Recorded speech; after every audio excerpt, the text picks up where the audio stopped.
आजकल यहाँ यस्तै कुराको चलखेल मनमा उत्पन्न हुन्छ अनायासै व्यग्र अपार चाह एक तिम्रो नाम नलेखिएको मेरो ललाट भएर अर्को के गर्नु मेटी न प्याज मेची महाकाली भएर वाह वाह एकपटक स्वयं महसुस गर कर्णाली भएर। नमस्कार, म शङ्कर सुनार। तपाईले यति बेला प्रतिभाको खोजी र हाम्रो आवाज युट्युब च्यानलबाट एकैसाथ हामीलाई हेर्दै हुनुहुन्छ। आदरणीय दर्शक महानुभाव, यति बेला हामी पोखराको सुन्दर नगर फेवातालको बीचबाट बोलिरहेका छौँ। हामी आज विशेषतः नेपाली साहित्यका विभिन्न विधामा रहेर आफूलाई हिँडाइरहनुभएका एउटा यात्रीसँग साहित्यिक भलाकुसारी गर्नेछौँ। नेपाली साहित्य जगतलाई एउटा विशेष उचाइ प्रदान गर्न सक्ने होनहार इटालाई हामी तपाईँको माझ पस्कदैछौँ। आउनुहोस् स्वागत गरौँ नेपाली साहित्यका यात्री कृष्ण बुढालाई। यहाँलाई धन्यवाद, नमस्कार। यहाँ लगायत सम्पूर्ण यो हाम्रो आवाज र प्रतिभाको खोजी हेरेर बस्नुभएका सम्पूर्ण मेरा आदरणीय दर्शकहरूलाई अभिवादन। यहाँलाई मैले पहिले नै उद्घोष गरिसकेको छु। आज हामी साहित्यिक भलाकुसारी गर्नेछौँ। यहाँले नेपाली साहित्यका विभिन्न विधामा रहेर कलम चलाउँदै आउनुभएको छ। यहाँलाई सबभन्दा पहिले त म यहाँलाई साहित्यमा कसरी अभिरुचि हुन गयो, कसको प्रेरणाले साहित्य लेख्न थाल्नुभयो? साहित्यप्रति अब रुचि नहुने त लगभग बिरलै हुन्छ। मान्छेहरू सबैको साहित्यप्रति रुचि हुन्छ, तथापि अब कसैले साहित्य लेख्लान् कसैले नलेख्लान्, त्यो आफ्नो ठाउँमा रह्यो। साहित्य नभएको, साहित्यप्रति रुचि नभएका मान्छे हुँदैनन् नै। त्यस्तै म पनि साहित्यप्रति रुचि अलि पहिलेदेखि नै थियो, तथापि लेख्न लागेको भने केही समय मात्र भएको छ, धेरै भएको छैन। म साहित्य यात्रा भर्खर सुरु गरेको हो भन्दा पनि हुन्छ। यहाँलाई थाहा होला, मैले सुन्ने गरेको साहित्यिक विधा एउटा हुन्छ नि, तालीभन्दा पनि बढी गाली पाउने यात्रा हो जस्तो लाग्छ। यहाँलाई कस्तो लाग्छ? यो विषयमा यहाँले के भन्न चाहनुहुन्छ?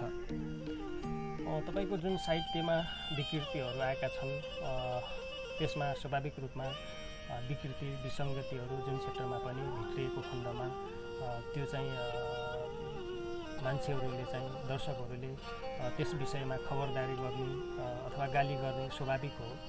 त्यसकारण अब स्रष्टाहरूले पनि आफूले रचना गर्ने, आफूले सिर्जना गर्ने साहित्यहरू राम्रोसँग आफूले चाहिँ अध्ययन गरेर, आफूले रिसर्च गरेर, अलिकति मेहनत गरेर सक्दो साहित्यलाई राम्रो बनाऊ भन्नेतर्फ अलिकति ध्यान दिन जरुरी छ। जान सुनाउनुहुन्छ र? हुन्छ, म अहिलेलाई गजल नै सुनाउँछु। हुन्छ, हस्। मेरो गजल यसरी सुरु हुन्छ, सुनेर साथ दिनुहोला। कसैको स्वर्गको सफर पनि मुस्किल हुन्छ, कसैको स्वर्गको सफर पनि मुस्किल हुन्छ, कसैको भने शमशान पनि महफिल हुन्छ। कसैको स्वर्गको सफर पनि मुस्किल हुन्छ, कसैको भने शमशान पनि महफिल हुन्छ। देखियो मठ मन्दिर चर्च गुम्बा बन्द भएको, कसैको स्वर्गको सफर पनि मुस्किल हुन्छ, कसैको भने शमशान पनि महफिल हुन्छ। देखियो चर्च गुम्बा मठ मन्दिर बन्द भएको, हुँदैनन् कोही साथ जब स्थिति जटिल हुन्छ। कसैको स्वर्गको सफर पनि मुस्किल हुन्छ, कसैको भने शमशान पनि महफिल हुन्छ। म एक योद्धा हुँ, म एक योद्धा हुँ, हरपल तिखारिनुपर्छ मैले। म एक योद्धा हुँ, हरपल तिखारिनुपर्छ मैले। कसैले नसोच्नु यो योद्धालाई शिथिल बन्छ, कसैले नसोच्नु यो योद्धालाई शिथिल बन्छ। हुँदैनन् कोही साथ जब स्थिति जटिल बन्छ। यो धरतीमा लुप्त हुनु भनेको भौतिक रूप मात्र हो। यो धरतीमा लुप्त हुने भनेको भौतिक रूप मात्र हो। मन त कावा खाँदै मन त कावा खाँदै गगनमा फिर्ने चिल बन्छ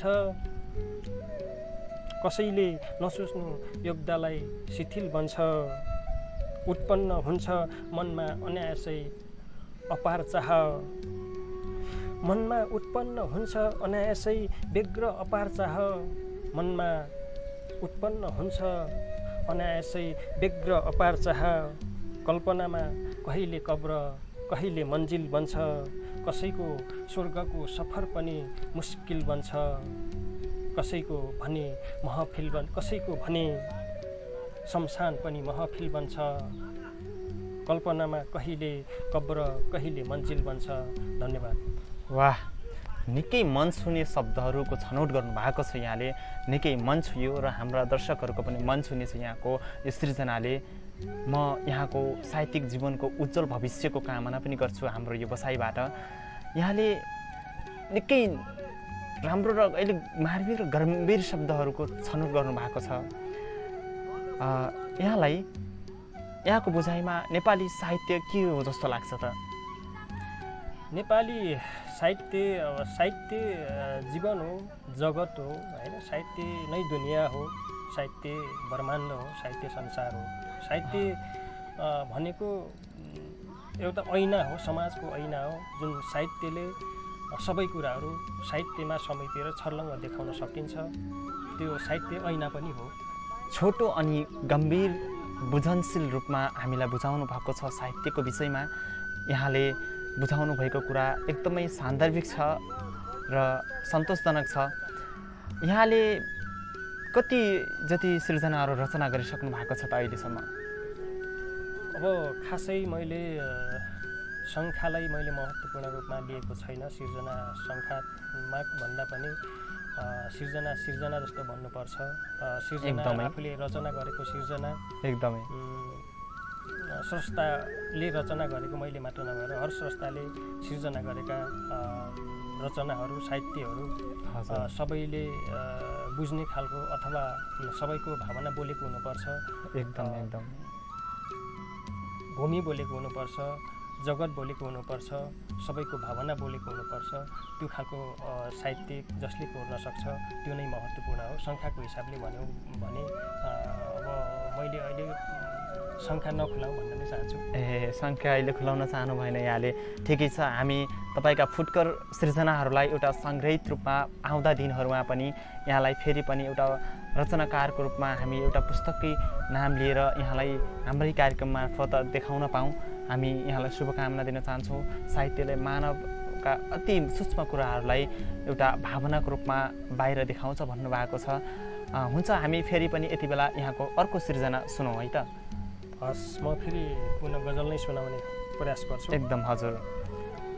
मेरो गजल यसरी सुन्नु। फरक पर्दैन मलाई मेरो गोजी खाली भएर, फरक पर्दैन मलाई मेरो गोजी खाली भएर, हेर्नु देखाउँछु हेर्नु तिमी देखाउँछु देशभक्ति नेपाली भएर। वाह, फरक पर्दैन मलाई मेरो गोजी खाली भएर, हेर्नु तिमी देखाउँछु देशभक्ति नेपाली भएर। ए राजधानी त्यो कर्णालीको अभाव के हो? वाह, क्या छ? फरक पर्दैन मलाई मेरो गोजी खाली भएर, हेर्नु तिमी देखाउँछु देशभक्ति नेपाली भएर। ए राजधानी त्यो कर्णालीको अभाव के हो? ए राजधानी त्यो कर्णालीको अभाव के हो? एकपटक स्वयं महसुस गर कर्णाली भएर। फरक पर्दैन मलाई मेरो गोजी खाली भएर, हेर्नु तिमी देखाउँछु देशभक्ति नेपाली भएर। तिर्खामा तडपेको बन्जर भूमि उर्वर हुन्थ्यो, तिर्खामा तडपेको बन्जर भूमि उर्वर हुन्थ्यो। के गर्नु मेटिन प्याज मेची महाकाली भएर। वाह वाह, एकपटक स्वयं महसुस गर कर्णाली भएर। रङ्गिन बन्यौ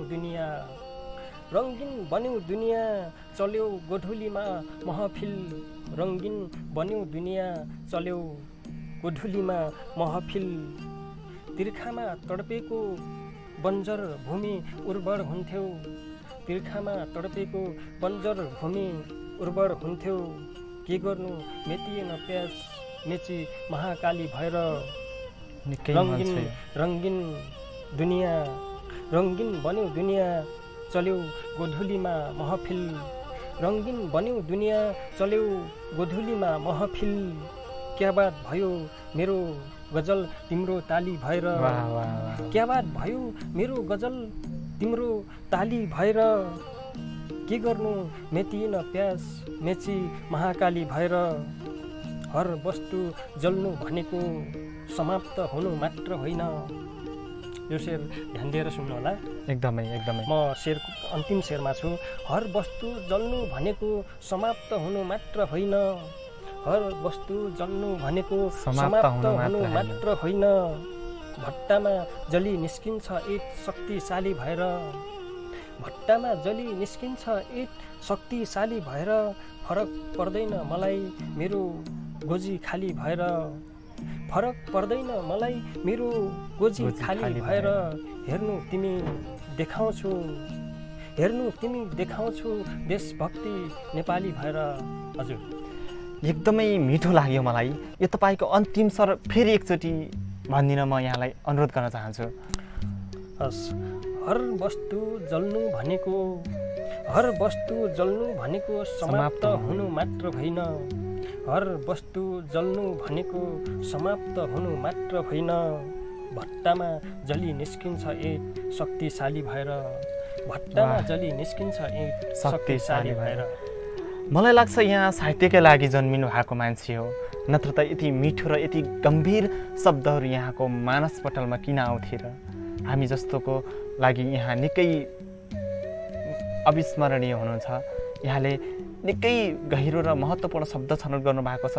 देशको कर्णाली काठमाडौँ राजधानी महाकाली र मेचीको सन्दर्भलाई यहाँलाई एउटै रचनाले पुरै देशको वस्तुस्थितिलाई देखाउनु भएको छ। साहित्य निकै नै महान छ कृष्णजी। यहाँलाई विशेष फेरि पनि धन्यवाद। यहाँलाई मैले धन्यवाद दिइरहँदा आज हाम्रा दर्शक महानुभावहरूले एउटा साहित्यका विशेष व्यक्तित्वसँग यहाँले भलाकुसारीहरू गरेको देख्नुभएको छ। हामी कृष्ण बुढाको निरन्तर रूपमा प्रतिभाहरू सुनिरहेका छौँ। यहाँको साहित्यिक रसपानले हामीलाई निकै पनि पक्कै पनि स्वाद दिइराखेकै छ यहाँलाई र हामीलाई पनि दिइराखेको छ। कृष्णजी यहाँलाई मैले जोड्न चाहन्छु। अब अहिले पछिल्लो समयका स्रष्टा सृजनाकारहरूलाई यहाँले के भन्न चाहनुहुन्छ त? अबका स्रष्टाहरू सृजनाकारहरूलाई मैले खासै भन्नुपर्ने स्पेसली भन्नुपर्ने त केही पनि छैन। हजुर आउनुहोस् लेखौँ सहयात्रा गरौँ सँगसँगै अगाडि बढौँ एकदमै सिर्जना गरौँ साहित्य लेख्नुपर्छ साहित्य सिर्जना गर्नुपर्छ। साहित्यमा विकृतिहरू विसङ्गतिहरू कतिपय अवस्थामा साहित्यहरू एकदम विवादमा तानिएको पनि देखिन्छ। एकदमै कतिपय अवस्थामा कपिराइट भयो भन्ने हुन्छ हैन। साहित्यमा राजनीतिकरण भएको पनि पाइन्छ। साहित्यमा राजनीतिकरण नगरौँ साहित्यको सबैले जगेर्ना गरौँ सिर्जना गरौँ हैन। साहित्यलाई सबैले माया गरौँ साहित्यलाई हामी सबैले त्यही नै हो राम्रोसँग लेख्ने प्रयास गरौँ र सहयात्रा गरेर अगाडि बढौँ भन्न चाहन्छु। निकै उच्च विचार छ यहाँको। यहाँले साहित्यलाई एउटा नयाँ उचाइ प्रदान गर्न विशेष भूमिका खेल्नुहुनेछ। र कृष्णजी मैले यहाँलाई सोध्न छुट्याएको कुरा कि यहाँ अहिलेसम्म कुनै पनि साहित्यिक सङ्गठन संस्थाहरूसँग जोडिनु भएको छ त? साहित्य सङ्गठन संस्थाहरू मैले एक दुईवटा संस्थाहरूसँग म आबद्ध छु। हजुर तत्कालको लागि अब साहित्य संस्था सङ्घ संस्थासँग जोडिनु महत्त्वपूर्ण कुरो मैले ठान्दैन। हजुर साहित्य सिर्जना भन्ने कुरा हामी कसैसँग सम्बन्ध नरहेर पनि हामी स्वयं एक्लै पनि बसेर सिर्जना गर्न सक्ने कुरा हो। साहित्य सिर्जना सबैले गरौँ।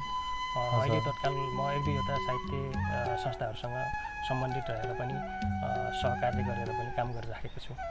हुन त मैले साहित्यका अरू व्यक्तित्वहरूको सृजना नसुनेर पनि होला यहाँको सृजना निकै मार्मिक र मिठो लाग्यो मलाई।